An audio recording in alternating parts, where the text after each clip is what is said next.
Benvinguts al Cafè de la Mainada. Programa 1.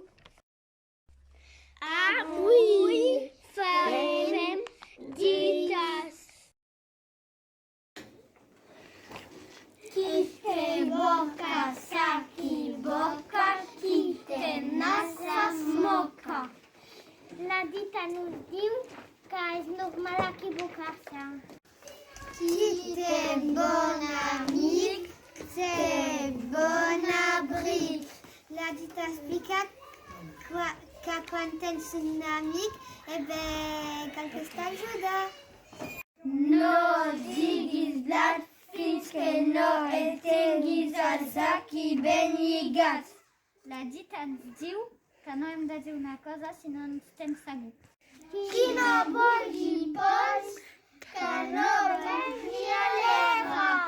Aquesta dita vol dir que si no vols la guerra no has d'anar a buscar. D'amics i de melons n'hi ha pocs de bons. La dita ens diu que és difícil trobar amics de veritat.